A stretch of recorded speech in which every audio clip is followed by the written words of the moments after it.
everybody. Welcome back to Suspenders Unbuttoned podcast. I'm Sarah. And I'm Julie, and we are excited to have Kyle Mecca from Buffalo Casting join us today. Welcome, Kyle. Hello, hello, hello. Yes, I'm Kyle Mecca from Casting Buffalo. Just got to make sure I correct it. Oh, Yeah, it's yes. Casting Buffalo, We'll and fix there's a and there's a reason it's not Buffalo Casting. We do Casting Buffalo because our whole entire thing was that we're trying to cast the city, Yeah. so we want to get everybody on Buffalo cast. I like that.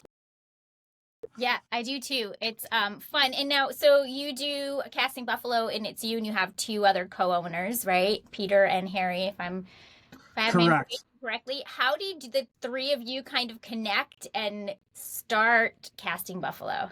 Yeah, I'm 1/3 of Casting Buffalo. The others are Peter Johnson and Harry Lipsitz. Very good friends of mine before we even actually came together to form a company. But we all started in film. I actually graduated from Buffalo State locally in Buffalo, New York. Harry graduated from Point Park in Pittsburgh, but is originally from Buffalo. And then Peter Johnson, originally from Buffalo, ended up going to the New York Film Academy, made his way back, and he's done a ton of theater work too, and he's a SAG actor himself. And we started back, it's about over 10 years now, to the point in which Buffalo started kind of like this resurgence of having films.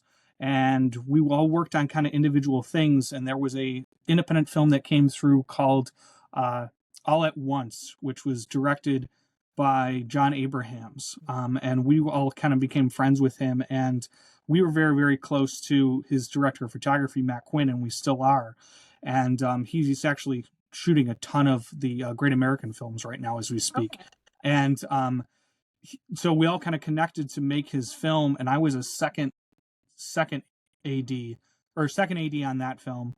And Harry and Peter were hired to do background casting. Like, Peter just got back, and so did Harry, and it was just like we kind of got thrown into it.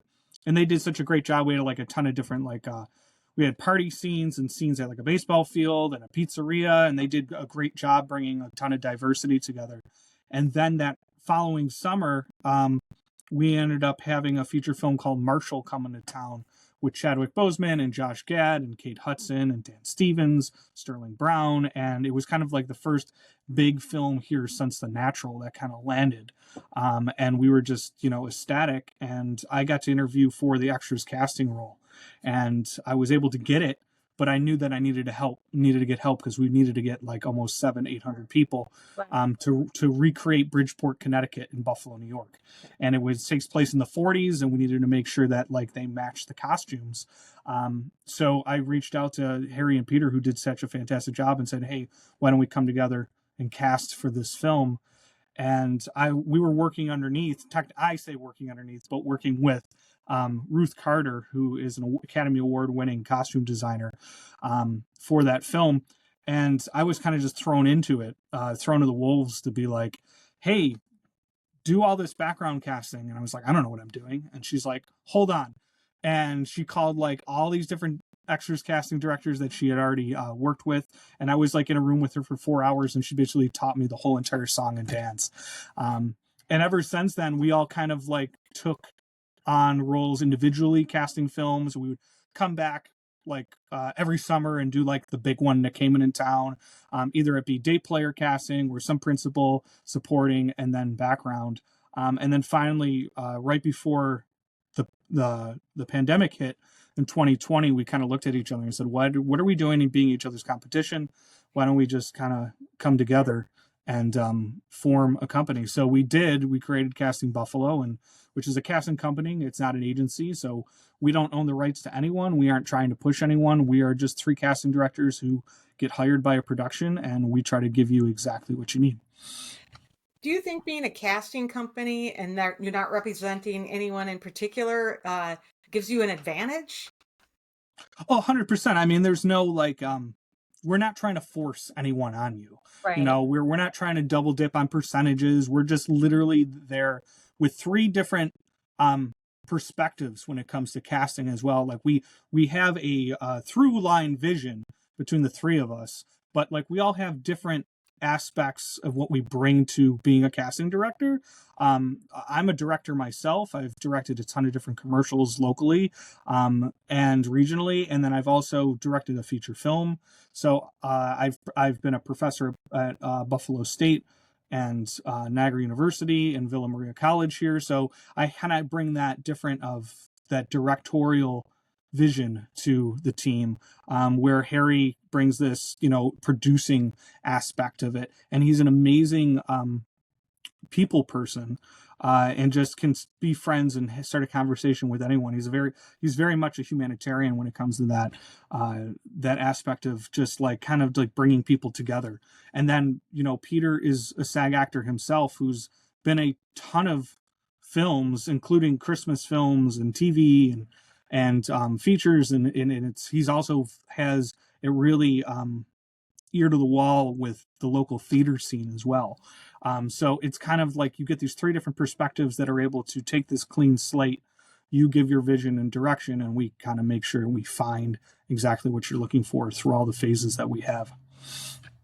Yeah, that's so fun. I'm actually really excited to talk with you and learn more about just the entire process. But so this season, people will know, our followers will know, A Newport Christmas and A Bill's Love Story, two movies that you casted. So tell us a little bit about the process of those films. I don't know if you want to pick one first or. Yeah, I mean they're fairly similar. I think one is just more of a beast compared to the other one. Yeah.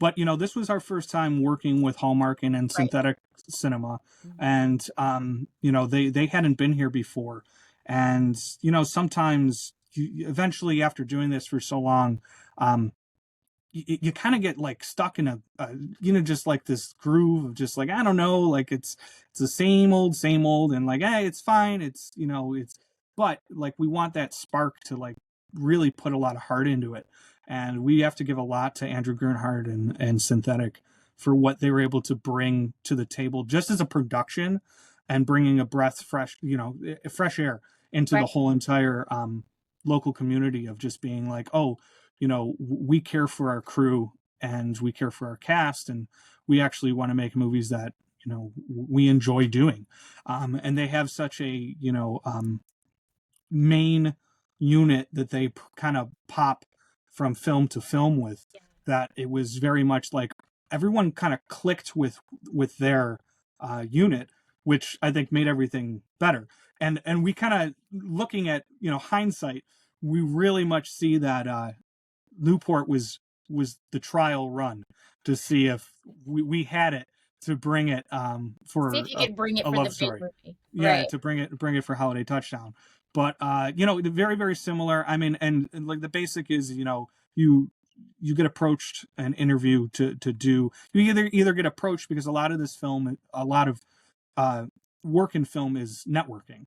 So they came to a new city, they came to Buffalo, in which they haven't done before. And, you talk to the film commissioner, and we have two amazing film commissioners here, Tim Clark and Rich Wall. And they kind of get their recommendations of like where they should kind of steer towards right off the bat. And so we were able to have a conversation with Andrew pretty early on. And we kind of all hit it off right off the bat and kind of felt it. And then we met, Molly and eventually Dustin. And you can just kind of feel the energy in the room just through the script, what they kind of gave us and their expectations and their workflow. Because sometimes that's, it's very mixed. Film production to production could be very, very different. And we're very much so that like we want to have good conversations with our director to make sure that we are matching what their vision is. And also show that, they have trust in us. Right.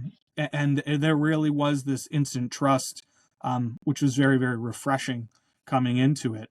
But what we ended up doing is we ended up just doing the background casting for Newport. And, we were itching, like, we want to do the supporting, we want to do the day players, we do it locally. It's like you might miss out on some local talent that are going to be really, really well, that would work really, really well. But, the more we talked to casting, we were able to get a connection to who was doing the regular day player casting and give some recommendations. And they actually ended up casting Peter in the film, and that was totally off a totally different thing. We had nothing to do with it, and he got cast before we even became a part of the conversation, which was amazing. I love it.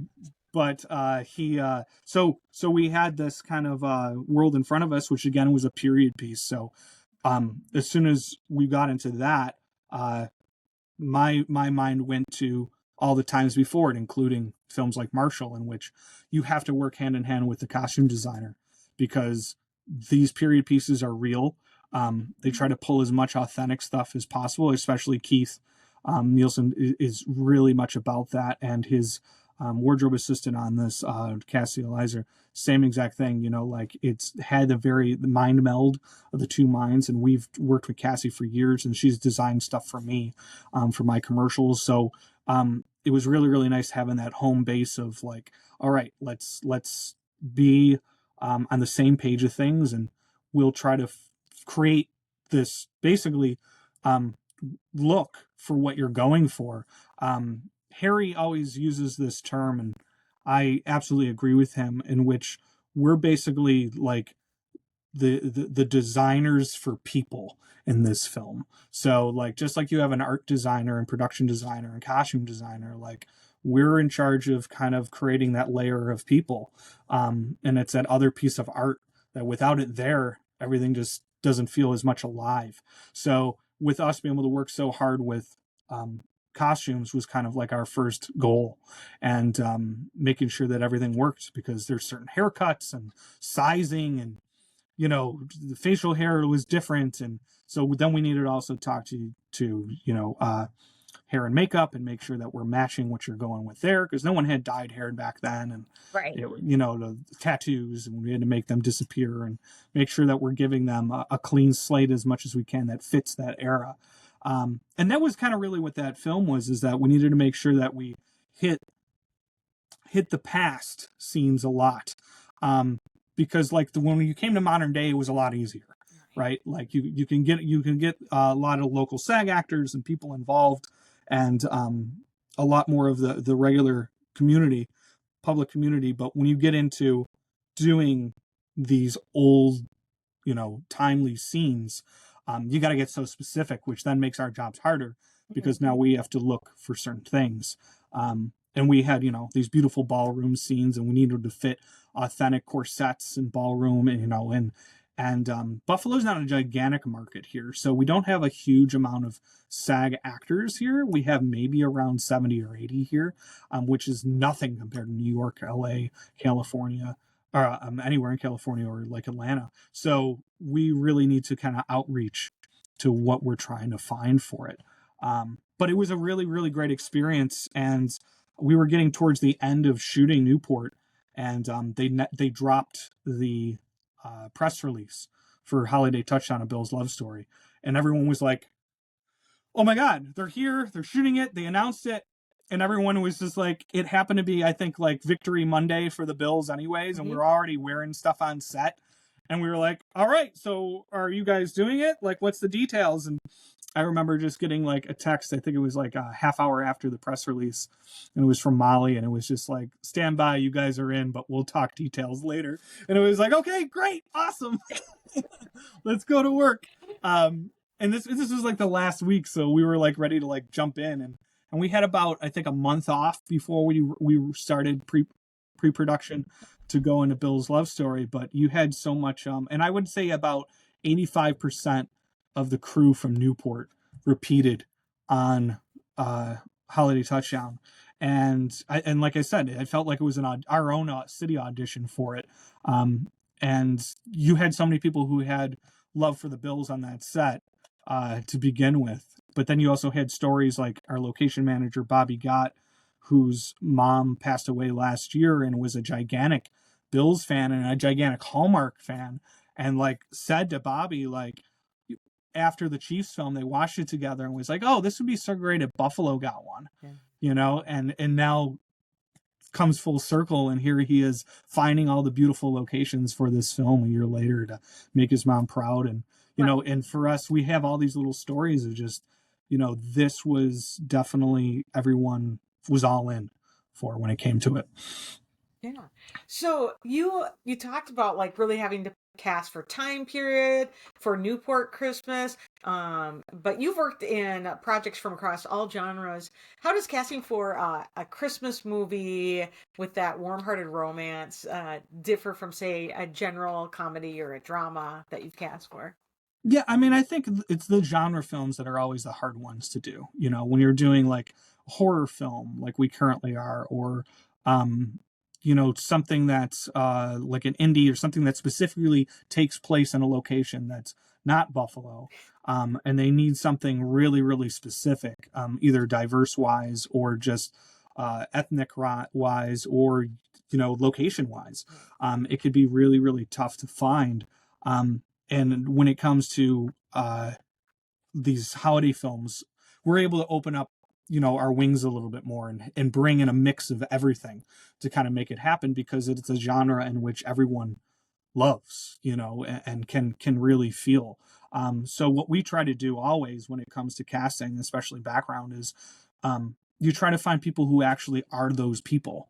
And what could be really, really specific in certain films, which would be like, like a surgeon or something like that. You try to find someone who's got somewhat of a background in it, because only them are going to really know what they're doing. Right. Where it comes to the holiday film, it's like, okay, wait, we get to play Buffalonians and Bill's Mafia and people who love Christmas. Okay, you know what I mean? Like, so that it was definitely a wider scope in which we can hit on. And it was really like, okay, let's get the most enthusiastic people that really would love to do this, and also love the art form to be involved. But we did have like scenes in Holiday Touchdown, which we shot at Oshai Children's Hospital, and we used real nurses, and we have some amazing kids who were part of the Children's Hospital, who had been there and actually play themselves in it, and we had some of the Bills workers who were working on the new stadium in the film. So I mean, we got to get them involved. Sean McDermott shows up, and so you get to get those involved, and we ended up helping cast Sal Capaccio from WGR 550 Sports Radio here. He's a Bills correspondent, so he got to play a role in there. So whenever we could, we try to put in the real people. We had a real color guard. We had a real, what I mean? So it's a lot of building those pieces, which makes kind of our lives a lot easier. And then we came to, well, we need to shoot these huge stadium scenes. And we knew when we were having these conversations on Newport, it was like, you just got to tell us when's the cutoff. It wasn't, normally it's the other way around. Normally it's like, okay, we need 300 people and we're like stressing, or 500 people and we're stressing, and it was the other way around. It was like, well, when do we stop? When do we stop people? Is it 2,000? Is it 3,000? Is it 5,000? Because we have to make sure we can manage that amount of people in the building, and how we were doing it, because it's a production compared to like an NFL production. So it was kind of the other way around, and we knew as soon as we would blast off that we're doing background and we're doing crowd scenes, that we would be overrun. And I was so scared that they were going to crash our site.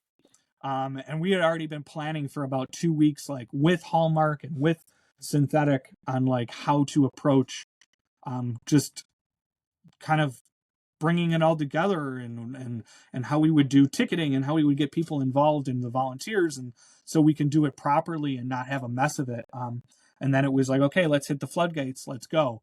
And I think we ended up selling out for what we needed to for volunteers within, I think it was like an hour and 20 minutes. Okay. So The people of Buffalo were excited.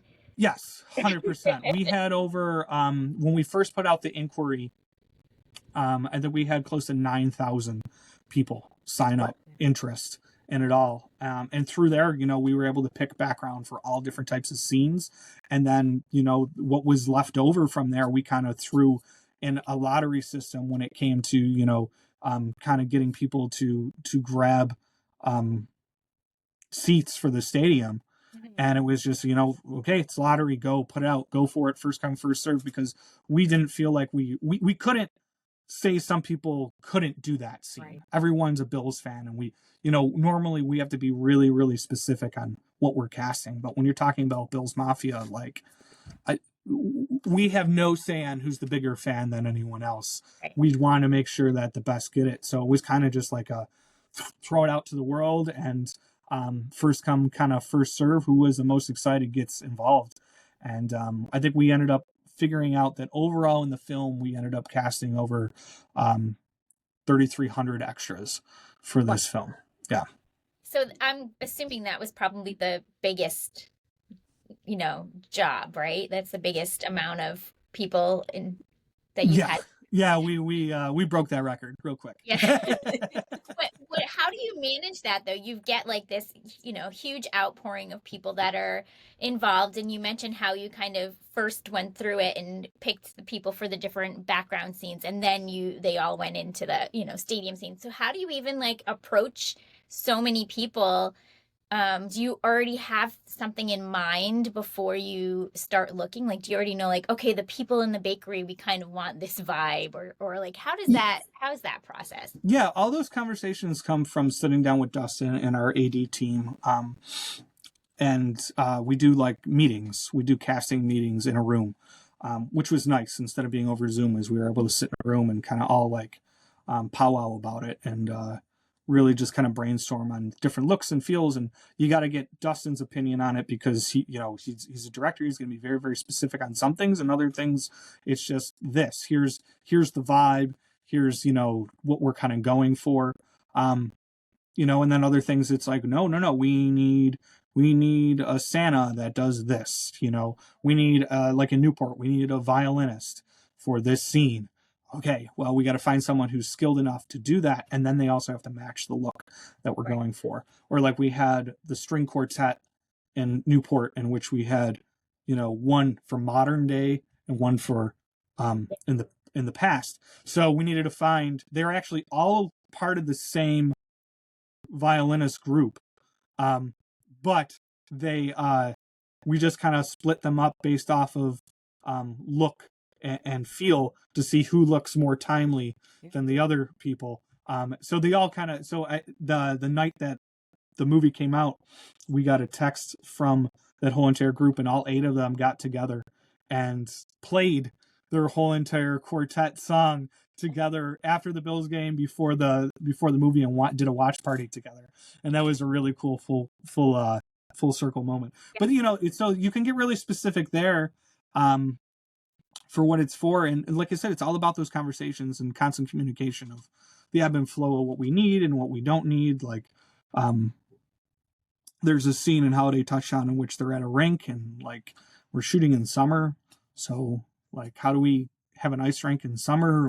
Well, we're going to use visual effects, but we still need the look that people are skating. So we got like roller skaters, you know what I mean? So digitally it kind of helped the flow. It's like all these different asks sometimes for special ability when it comes down to casting. But it's all about those conversations, and they're always evolving, and always kind of worth double checking once you get closer to that world. So usually what happens is, like, we read the script, we have that meeting, and then the assistant director team, this one was first AD was Brooks Midoff on this, and he worked with our other 2 ADs, including local Dylan Hoffman, who was second AD, to help work on a background breakdown. And that is basically like, you go day by day, how many stand-ins you need, if you need a photo double, and then like what we need for each day. So we're like, day 1, we needed to shoot in a Christmas or like at a Christmas tree farm. So we needed to make sure that we had people that were shopping for trees and regular Christmas, people who would like unload the trees and put them in your car for, what I mean? Like, all those smaller things, or someone who's actually knows how to take care of a reindeer. Well, we had the wrangler who knew how the reindeer be in it. but it was, it's all those little things, but day by day we would kind of go down the line and like, this is how many we need here. Okay, now we're shooting at Oshai for the children's hospital, this is what we need for here, and so on and so on and so on. And then when we get like a week out, we kind of recheck. And sometimes there's like things called like picture picks, in which like Dustin himself will want to choose exactly who those people are, so we'll give him Okay. a ton of different options and kind of throw them out there and just see what comes back, and then kind of go from there.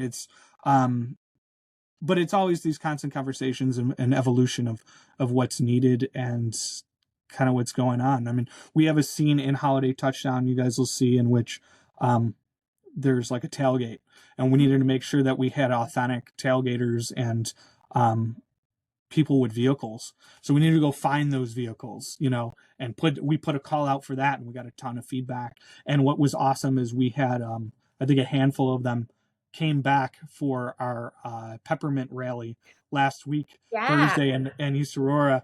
We had a handful come in, including Jenny's Bills bus and some of the firemen, and to kind of come back and reenact that Buffalo feel.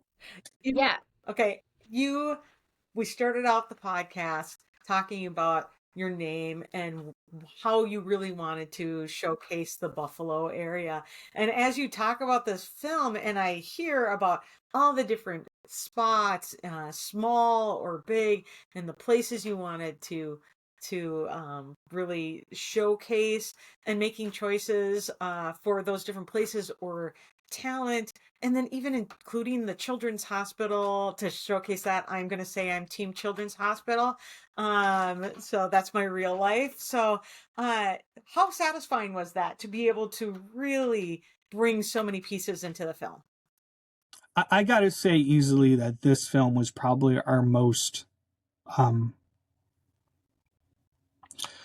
our most proud. We were probably most proud of this film and what we put together, and how much love and heart, especially myself, kind of throwing it into it, and both of my partners being gigantic Bills fans and living in Buffalo and growing up here, and that we knew that we needed to put as much heart into as possible, and kind of we owed the city that to make a Bills film. And Synthetic had built a beautiful just production environment that we felt like we could run through a wall for them. And so we did. We went for it, and it was very, very rewarding experience to just kind of bring any nook and cranny that we possibly could, and we tried to make some Hallmark's moments out of it, as much as we could, because they're the love for the Buffalo Bills in Buffalo is second to none. It really is something that it's a huge movement that we all kind of are cursed with at birth, and then we need to find a way to express it, even in the losses and disappointment. And this is one in which we were able to celebrate. And for me, it's your preview of like, if we were able to ever win the Super Bowl, like, this is just one film that we showed so much love for, and that there, in the end, we don't have a ring, we don't have a Lombardi trophy, we have something that's will be sealed in the test of time of having a film surrounding us. Right. But like, how much we outpoured for it, and it was extremely rewarding. The last day of filming, we shot at Barbill, and we used a lot of their local or their own like bartenders and staff. And my goal was, I told the guys in the beginning, like, it's the last day of filming, I want to get as many true Buffalo legend fans that locals will look at and be like, oh my god, that's Bill's Elvis, oh my god, that's Del Reed, oh my god, that's there's Pizza Pete, there, all these local legends that are about tailgating and Bills Yeah. fans. I wanted to kind of get in one scene in the bar, and we were able to make that happen, which was amazing. So like, when you go see that scene, which opens the film, it kind of just like, they're Easter eggs of Right. Bill's Mafia babes, and people from local radio stations, and kind of just like to throw Buffalo right on the screen right off the bat. It was like, let's do this. And we pitched it to Dustin, and he absolutely loved the idea. So we went full steam ahead, and Pinto Ron's in there, and a ton of different people. And they might even be in there for a second, but they're all Easter eggs for But they're in our there. Bills Yeah. love Yeah. to kind of put in there. Us that night and wrapping it was very, very emotional for a lot of us. And it was a huge feat because we'd cast so many and kind of ended there in this special moment.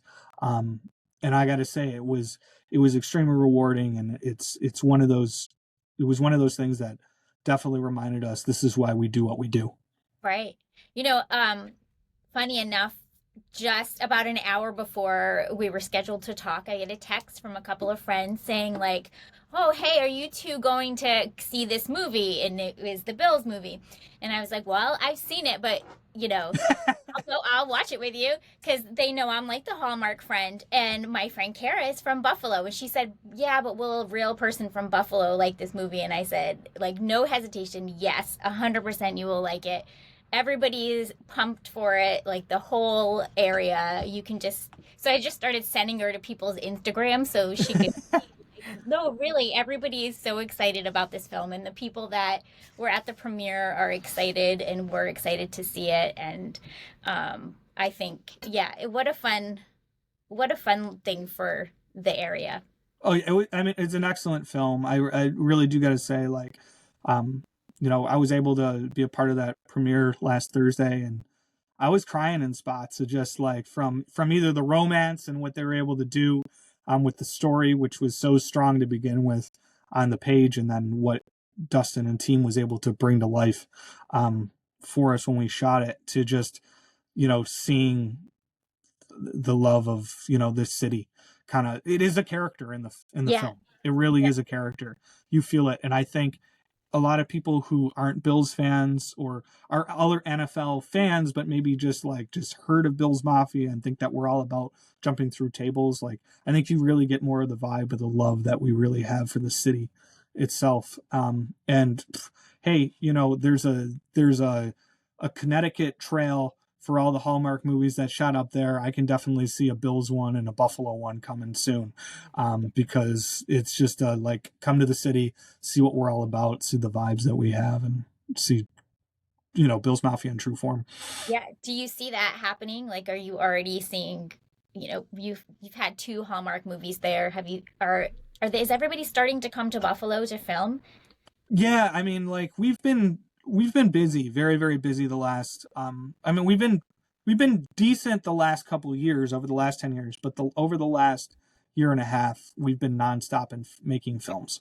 And we have this amazing tax credit that's able to kind of just push film up over the barrier to get people here. And it's been really nonstop for a year and a half. And we've kind of had our hands in all of it, which is, extremely rewarding, but extremely tiring at the same exact time. And the films like these two, Newport and Holiday Touchdown, through Hallmark, is really been the shining stars out of it all. Because one, they're heartwarming films, they're heartwarming stories. And it's just been an amazing community environment to be in. Yeah. Have you ever been involved in a film that had like a premiere and then the celebrations like this film had? I mean, I've had premieres, but nothing like what happened last Thursday. You know what I mean? Like, yeah, it was an amazing experience. And we started the night where we were kind of just, they had their red carpet, and we were able to be a part of it and be there with our crew and with the stars and with representatives from the Bills and Hallmark and the players, and it was just this like amazing reverberant vibe inside that room and in the red carpet before we even got started. And then we started to do this parade, this march that went from this tavern from around the corner right to the theater. And it's not very far, but like, you would have thought that we won the Super Bowl with how many fans were out there. Love that. and we were able to march in it, and I was right behind Dustin, and Andrew was behind me, and all I just kept hearing them say is wow, wow, wow, wow. It was just, the energy was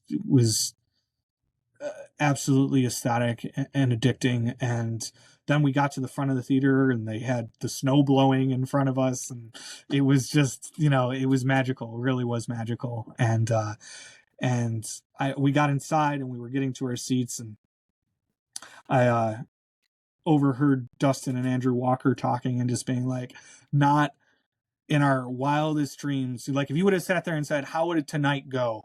How would it, what would it be? And Dustin was like, or no, it was John, I think, our producer, who said it, was just like, I never would have thought it was this.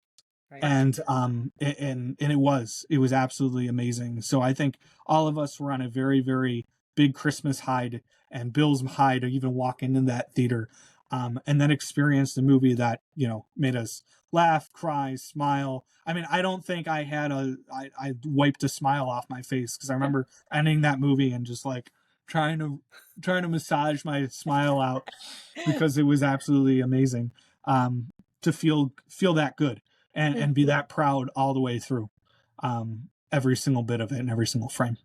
Yeah. Did you have a favorite role or maybe scene that you casted in A Holiday Touchdown? It was definitely our stadium scenes, and it was because there was so many people. So many.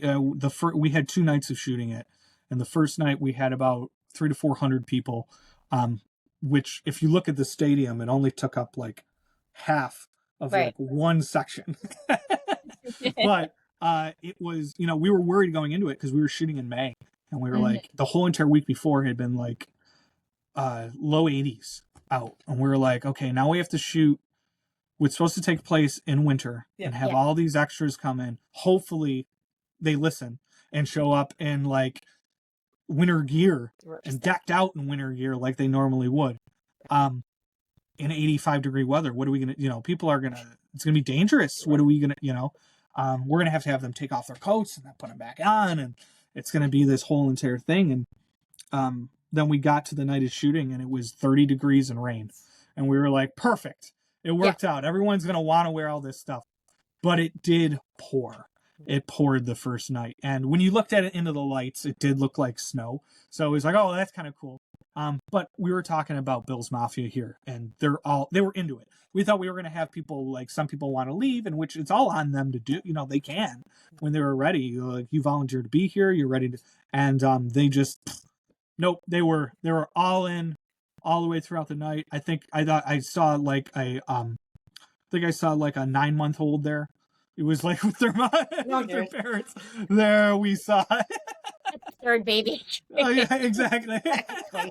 We saw, what I mean, like, snowsuit on, they're good. Exactly. Oh yeah, yeah. And we had places inside they can go to, and heaters, and stay out, and they would go back and forth. But it was just like the all walks of life that would come to that, and but that's how a football game looks.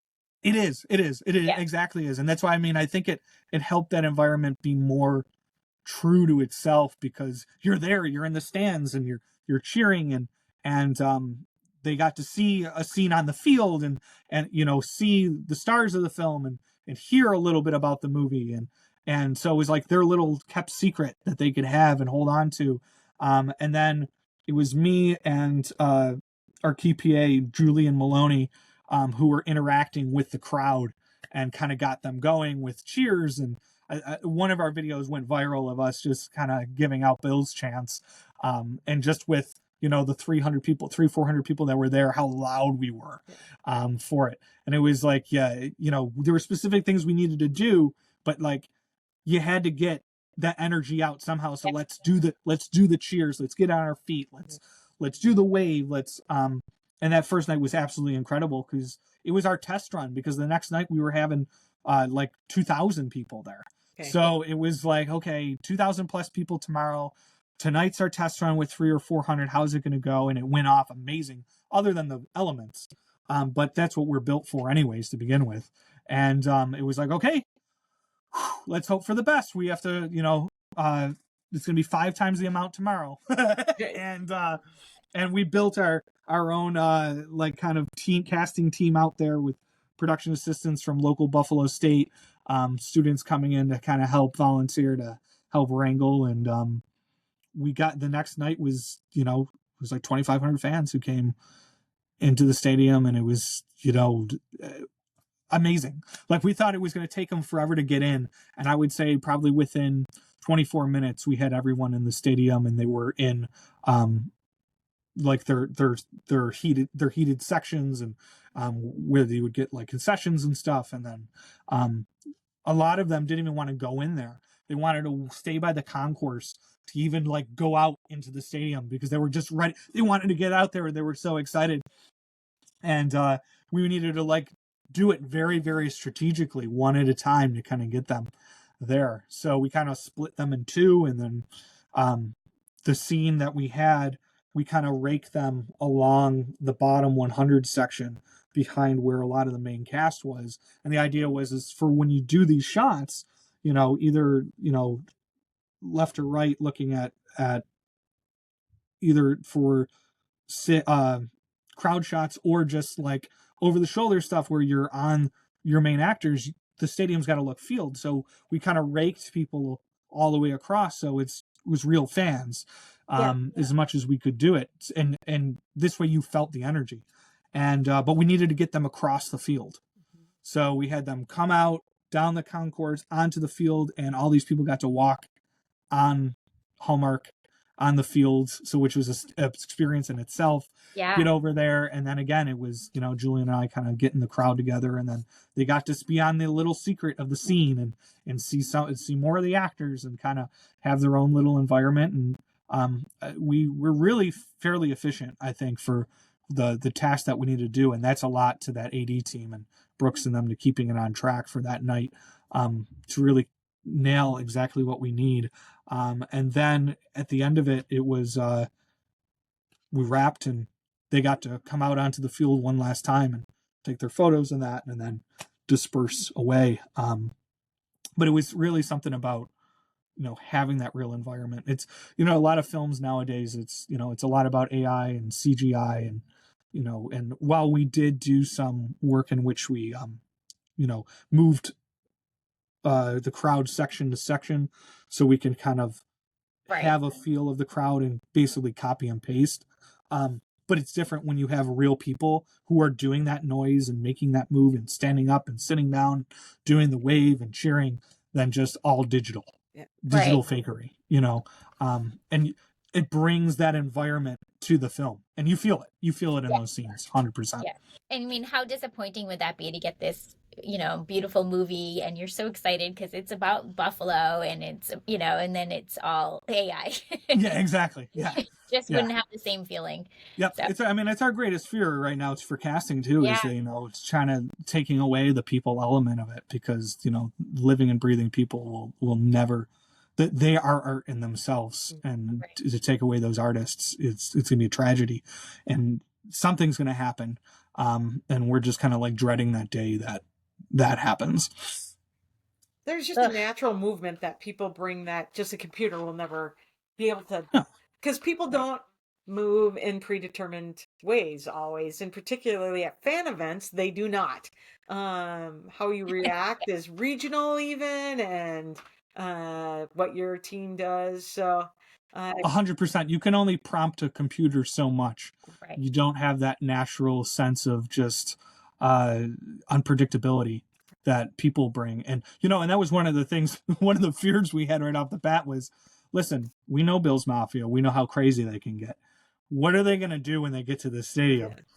And we got to say, and this is across the board, every single crew member who's kind of came forward, including a lot of the interviews that like the cast has given Holland and Matt, which have been like how well behaved and how well everyone in the background listened and participated, and were quiet when they needed to be quiet and loud when they needed to be loud. It really was absolutely like mind-blowing how I've had sets in which we've had, to cast some background extras in which it's like, they're hard to control. I don't know what it is. You know what I mean? Today, to like now here we are with 2,500 people, and when we say quiet on set, you could hear a needle drop. Yeah. To then roar of the crowd to anything we needed. Was incredible, and it's props to the city of good neighbors. Yeah. Yeah. Yeah. Their love for their city and their team, right? Oh Like yeah. they respect it. That's beautiful, actually. So you talked a little bit, Kyle, earlier about your path to getting into casting, but what does the usual path look like? Does everybody that ends up in casting kind of wander over to it, or is there a straight path you can take? I really don't know. I mean, like, all I know is my kind of neck of the woods. I know there's a friend of mine's who are a lot of actors, like, then kind of start getting internships and getting in as casting associates with agencies and other casting directing firms and companies, and then kind of learn the trade going up the ladder, um, and then kind of decide, do I have enough? Do I want this enough? Do I branch off? Do I join the union? Do I not? You know what I mean? Kind of that world. But this was one that we kind of just like all kind of stumbled in the love of it, and it's just been no looking back for us. And as a company, and our company's 5 years old now, and we've kind of grown it to I think we have over, it's almost close to 30,000 followers on social media, and gigantic mailing list, and a ton roster of different actors and different background and people that we can explore, and talent, and a ton of different SAG actors that we've now easily doubled the count from when we first showed up Right. on the scene. And we do commercials, and we do advertising. We from local to regional to national. We just helped one with a Pizza Hut commercial with Josh Allen in it, to like we've kind of all over the spectrum, and it's really an amazing feat for us to see how quickly we've grown. But like us as Casting Buffalo, we've always wanted to be a leader in the local film community, because we are voices for the people. We try to get the city in the film, so we have to be a voice for the city when it comes to our industry. And we started 3 years ago an Actors Expo that we do every single August, and which is like people who are interested in getting in either locally, regionally, nationally, whatever way. Like we create an expo that we have in Buffalo, in which we have a ton of different local vendors, and then we have seminars, and we have workshops, and we have speakers, and which, like, hey, if you ever wanted to get into the industry working as a crew member, this is how you can get in and network and meet people and hear from actors who kind of started in Buffalo and how they got to where they were, or producers in Buffalo and got to where they were, because we wanted to keep it every kind of regional. And but like that doesn't mean that someone from the East Coast or West Coast couldn't come to this expo. They're going to learn the same exact way of how Right. do you break in, Right. how do you how do you create a good audition, how do you communicate, how do you break down a script, how do you be a background extra, what does that entail, and what does that take?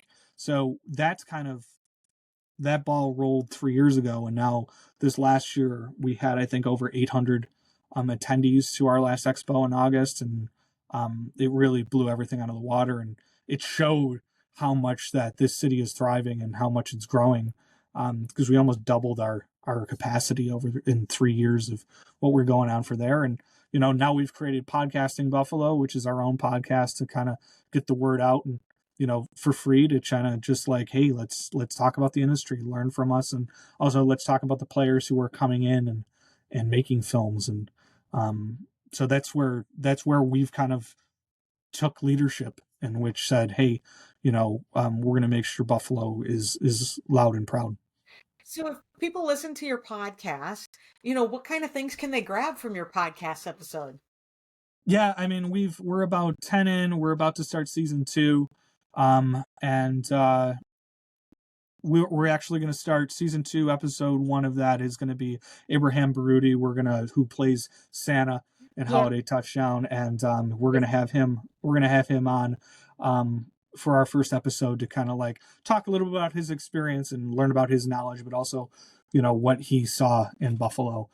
coming here and being a part of our world a little bit. But what we do is we kind of we've talked to Keith Nielsen, who's the production Yeah. designer, or sorry, the costume designer on Newport and Holiday Touchdown. We've talked to Adam Gernhard from Synthetic. We've talked to Buffalo Boy William Fichtner, who's local, who's been here forever, and he's that character actor everyone knows.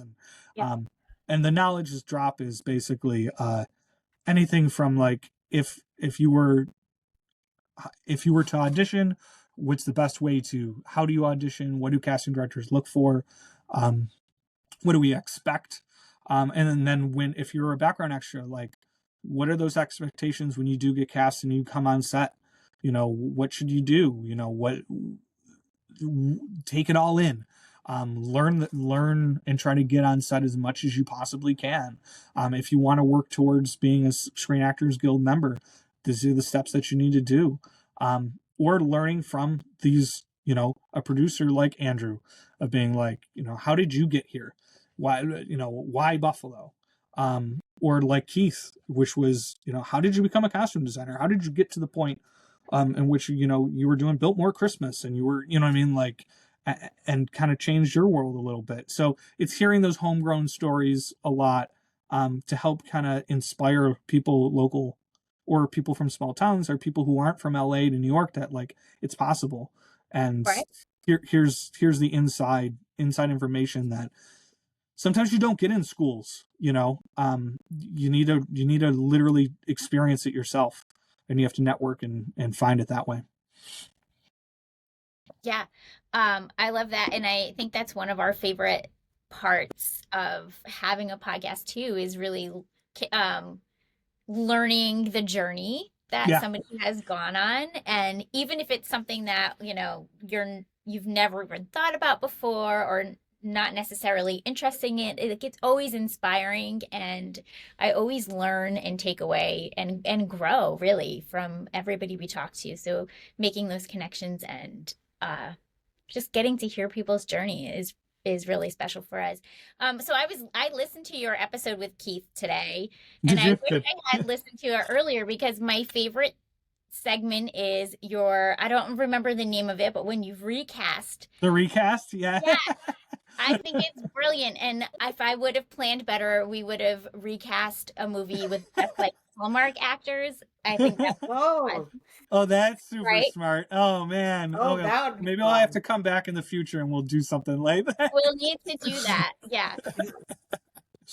Now that you're in part of the, the Hallmark universe. world. I'm in the Hallmark universe now. I was gonna say it's gonna be tough. I mean, got some really good leading people, and so it's, at least listen. But I don't even know if I could pick between Wes Brown and Matt Daddario. Like they're amazing people, both of them. And Holland is so special. Andrew Walker as a supporting actor, he's like a lead all the time.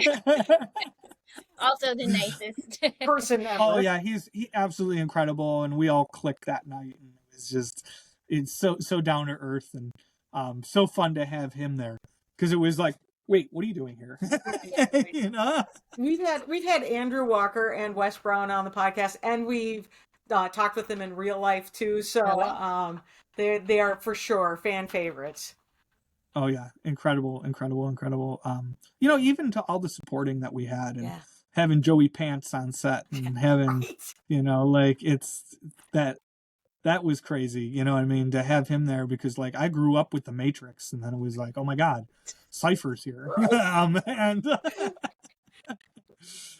it just was a great supporting cast. Yeah, and I do got to say, we had a lot of local day players who were cast in the film as well, and we were able to work with McCorkle Casting to help kind of this time shovel them what they needed. Right. It was kind of like we kind of like gathered everyone, helped find the best of the best that fit these roles, and then handed them off to McCorkle to be like, here, these are our recommendations.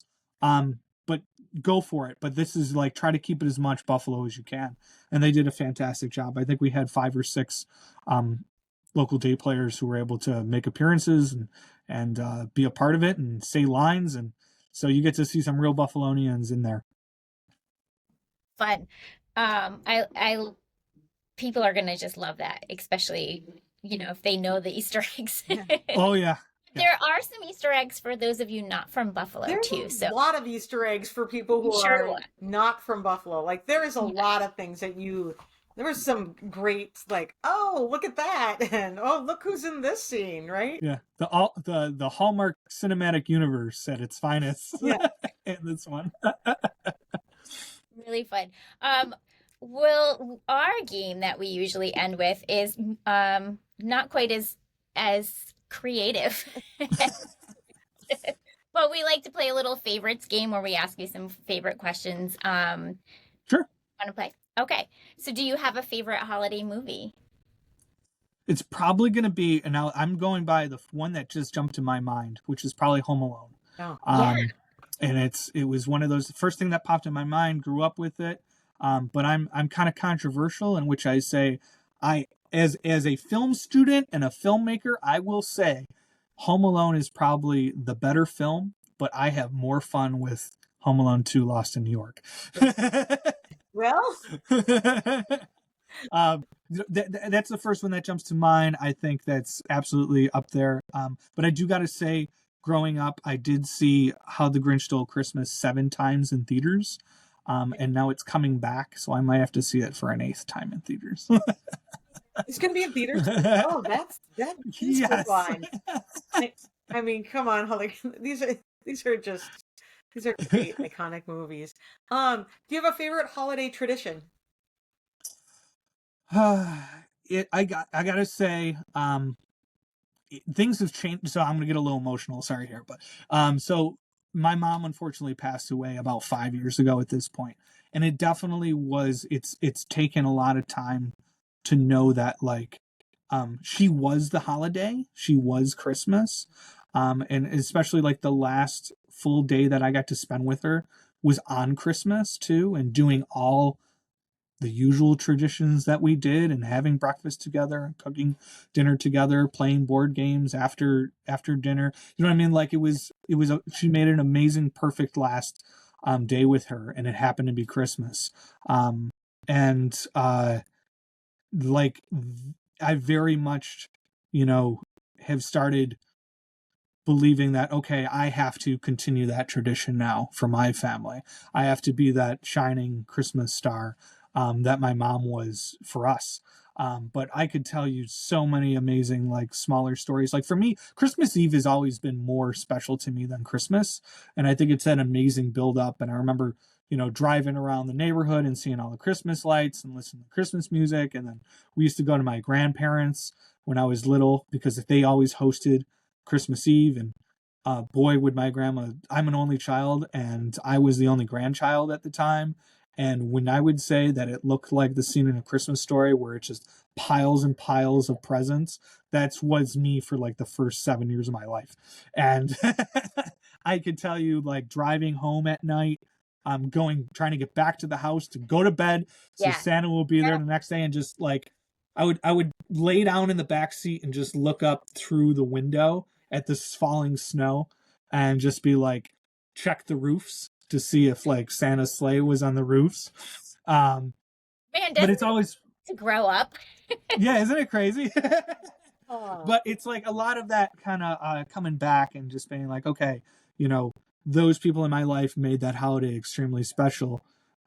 So maybe it isn't just about the holiday; it's about the people you have around. I was just gonna And say it's the time spent with those you love. Like, mm-hmm, oh, 100%. yeah. It's all about The the board environment. game thing. You're like, we played the board games. It's like, yeah.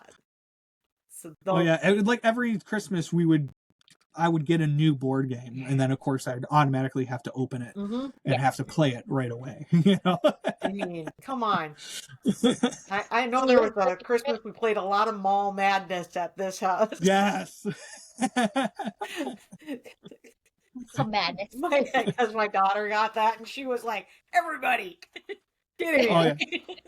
I know we have photos of, like, me at my grandparents' house, and we're all doing like Twister and like Mousetrap and like Yep. any Monopoly. It was always something. Always something. The classics. Love it. Now you just have to continue on with that. I Yes. love that. What about a favorite food? Do you have a favorite holiday food? If you can call chicken wings Yeah. holiday food, Yeah. in which Sure. I will call it now. Yes. I will We're declare from it now that chicken wings are now a holiday food. All day, every day, I could have those nonstop. In particular for the holiday, I don't know. I know I'm Italian, so Yeah. we kind of had everything in the kitchen sink. Like you got it. There was turkey, ham, lasagna, stuffed shells. It was like Thanksgiving plus Yes. everything else an Italian can make. Yes. I would say the Christmas cookies are also the most memorable because Mhm. my mom and my aunts would hand make all of them. So it was like having there, and we would have them for weeks and weeks and weeks at a time. Did you do the Feast of the Fishes on Christmas Eve? No, no, we Yeah. didn't go that No. Sicilian, but like it was no, we didn't. I'm But lost we how did even what that always. is. So that's I'm over here eating my lefse with butter and brown sugar on it. Don't worry about the Scandinavians over here. So funny.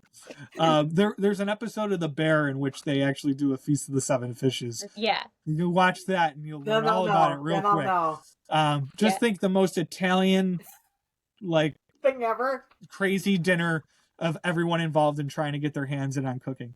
But we never did that. But we do. We always celebrated St. Joseph's Day Yep. in March, Yeah. and had our St. Joseph's Day table, and that was Suppose. something. Yeah. Yep, yeah. And every single year, and my mom would host it and get all the aunts together and cook and make this feast for us.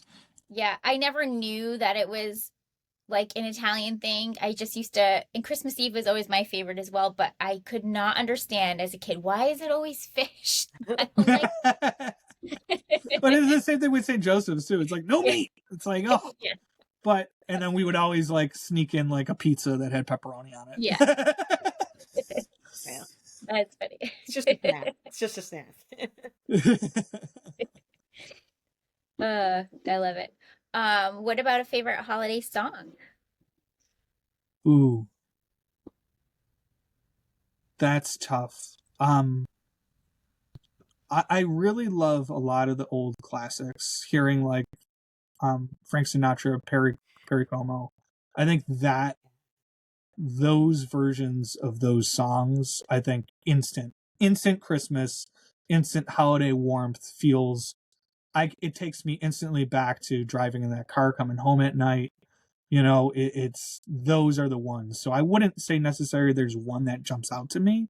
I would say just like if I could put on a playlist that have all those in, it's just amazing. My mom's favorite was the Christmas shoes one. And I'm like, Yeah. of course it is, because it's the saddest thing around. Song ever.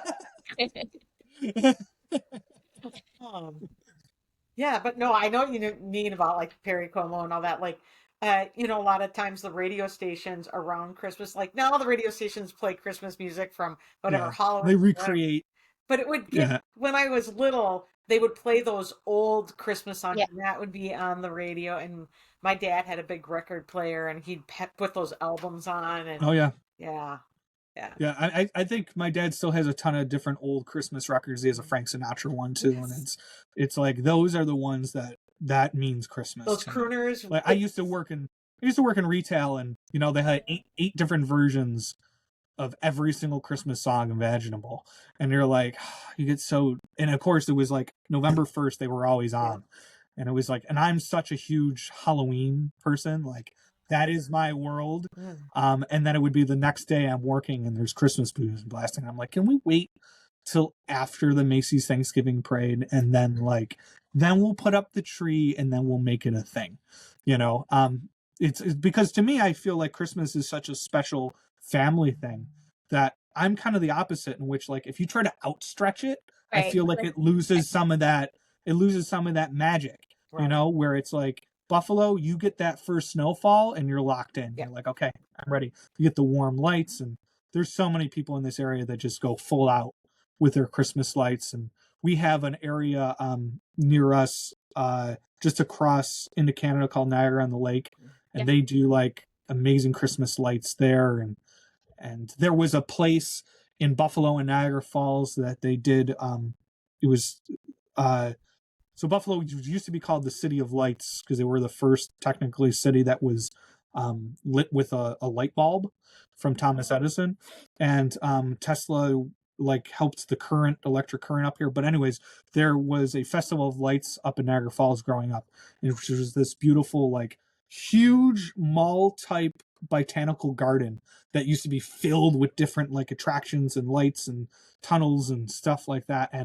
And I that's a huge memory to me, is walking through that and hearing the songs, and it's snowing and being cold, but it didn't matter because you're right next to the falls and you're like, and then of course with everything else with Niagara Falls, it just all disappeared. But But I think Christmas lights when there's snow on the ground, just like for anybody who doesn't see Christmas lights with snow on the ground, doesn't understand how much that makes it more beautiful. yeah, for sure. And one of the things that I kind of brought back was like I always mention that like Christmas Eve was always the most special to me, and that switch from Eve to Christmas at night. So now I've been doing it every single year since my mom passed. I've been taking a walk with mom, just myself, kind of different places, and seeing the Christmas lights and having Christmas music on in my headphones, and just like be with her and be with those memories crossing from Eve to day, and kind of just taking it in, and kind of kept my special little tradition to myself. That's beautiful. I love that. Yeah, that's beautiful. It actually reminds me of another Hallmark movie. Julie, I wonder if you'll know what I'm talking about right away. There's a movie called My Grown Up Christmas List, and there's this beautiful scene directed by Andrew Simic, who we love, and it's dark. The Christmas lights are everywhere, and it's actually Kayla Wallace, the actor, who's walking down the street because and thinking of her mother, and it's just this beautiful, visually beautiful on the screen. Visually beautiful. It's no, I have to watch it. Have a good Christmas cry. It'll be great. Exactly. Yes. It's fairly early. And then you can say, look at Kayla now on Land. Yeah, exactly. On Landman. Yep. Now she's Rebecca the lawyer. But yeah, no, that scene is beautiful, and it's the the snow and the lights and the dark and the it is really just stunning. Well, so that's exactly what I thought of when you talked about your moment, and I love it. I think that's beautiful, and I'm sure your mother would love that. Oh yeah. Well, tell everybody where they can. Well, tell them where they can find Casting Buffalo, and then also you on social media, your website, all the good stuff. Absolutely. So you can find Casting Buffalo at castingbuffalo.com. Find us on everywhere: TikTok, Instagram, Facebook, at Casting Buffalo. We are a casting company that spreads from Buffalo, New York, all the way over to Syracuse, New York, and down in the southern tier in upstate. We are here to kind of put you in the movies and teach you as much as possible and connect with the public and network. We have expos throughout the year, and we're always trying to look and get new faces to get involved, to get in this industry. And we are all about teaching and educating as much as possible.